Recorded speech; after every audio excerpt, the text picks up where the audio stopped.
Hey everyone, and welcome back to the channel. Today we're diving deep into a topic that many men, and frankly, society as a whole, often struggle to acknowledge. It's not about the visible burdens, the big responsibilities, or the daily grind. It's about something far more insidious, something that can quietly hollow a man out from the inside, the emptiness where love should be been. Let's be honest, few men ever admit this out loud. A boy who grows up without feeling truly loved doesn't just become a man.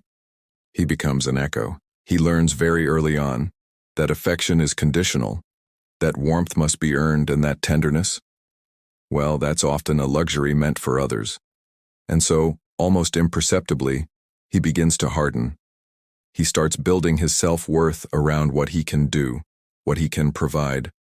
Good grades, strong muscles, a fat paycheck, an unshakable composure. These become his pillars. Why?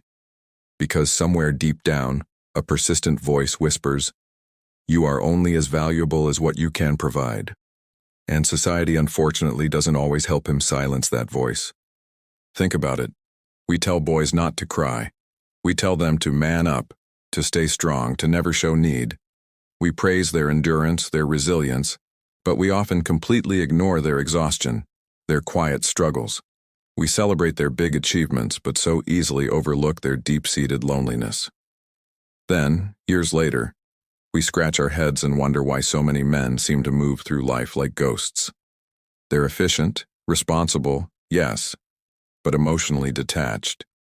We ask why they withdraw, why they seem distant, why some crumble silently under the weight of invisible expectations. Here's the profound truth. A man who is never truly loved learns to survive by suppressing the very things that make him human. He often mistakes control for safety, success for self-worth, and a profound silence for genuine peace. But deep within that silence lives an ache, the ache of never having been chosen simply for existing, for being himself. Psychologists have a name for it: attachment deprivation. Philosophers might call it the loss of belonging. Whatever the label, the result is tragically similar.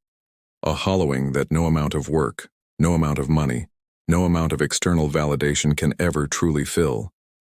And it doesn't just vanish with time, it merely changes shape.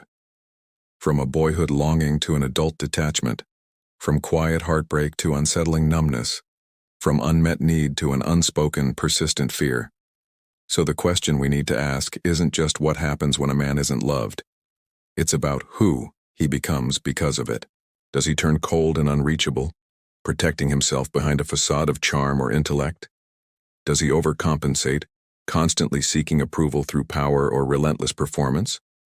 Or does he, in the quiet corners of his life, silently self-destruct, becoming the invisible casualty of a society that perhaps never truly learned how to hold its men with the same tenderness it often demands from them? This isn't about blame. Not at all. It's about understanding.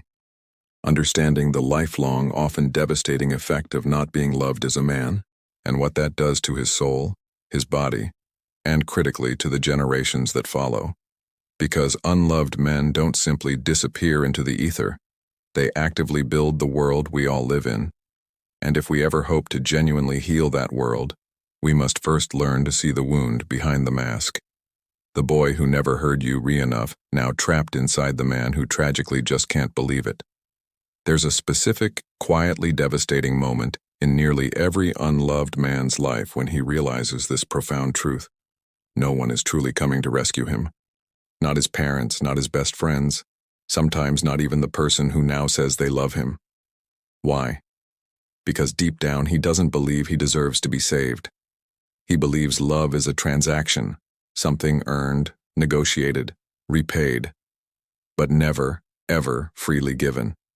And that core belief shapes absolutely everything about him. It shapes how he walks into a room, how he looks at women, how he treats himself in the deepest silence.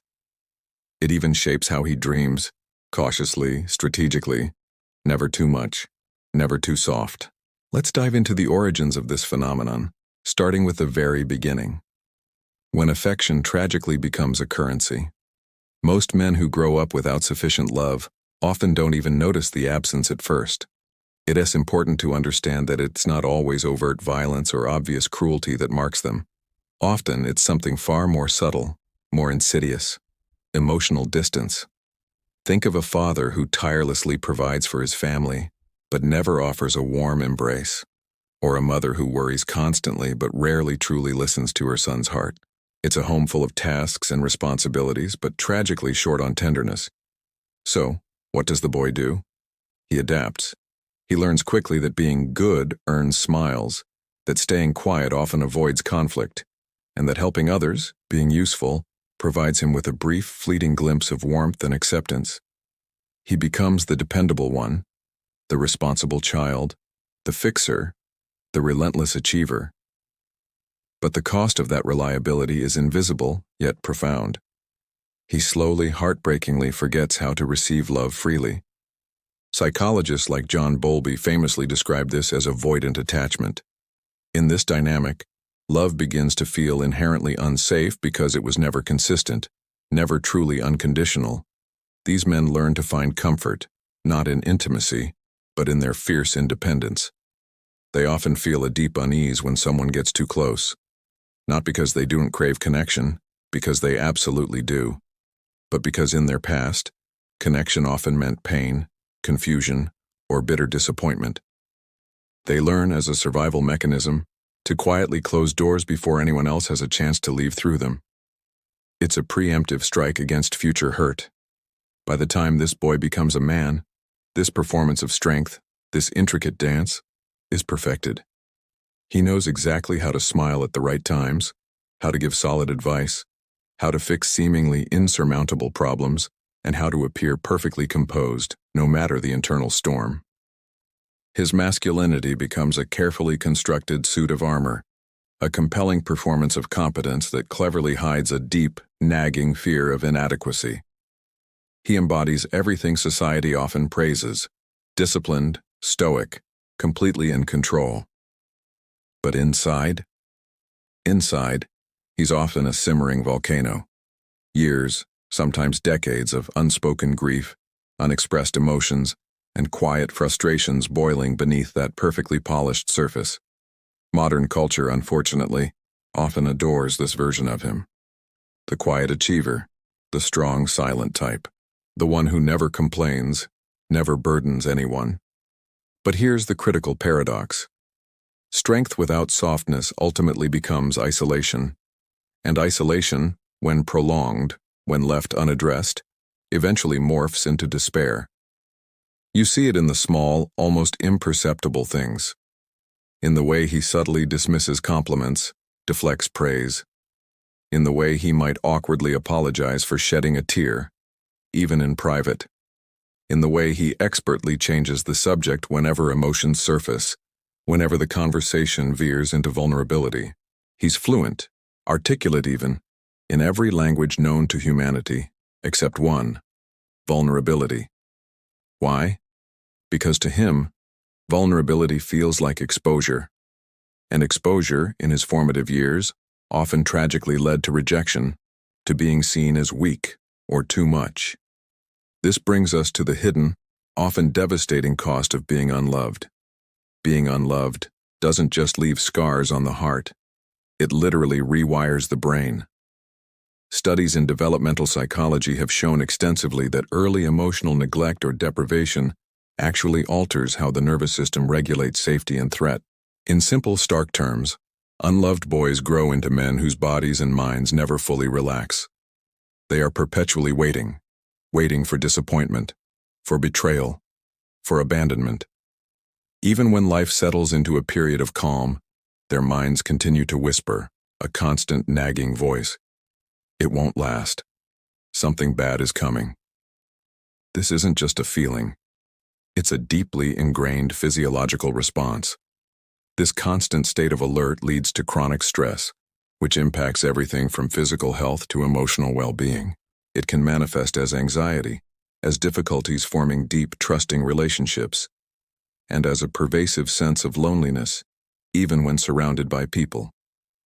These men often struggle to fully inhabit their own lives, always holding a part of themselves back, always prepared for the worst. So where do we go from here? How do we begin to heal this profound wound? It starts with acknowledging its existence. It starts with creating spaces where men feel safe enough to explore these unspoken feelings, to question these ingrained beliefs. It means challenging outdated notions of masculinity that equate emotional repression with strength. It means fostering environments, in families, in friendships, and in communities, where men are genuinely loved and valued simply for existing, not just for what they can do.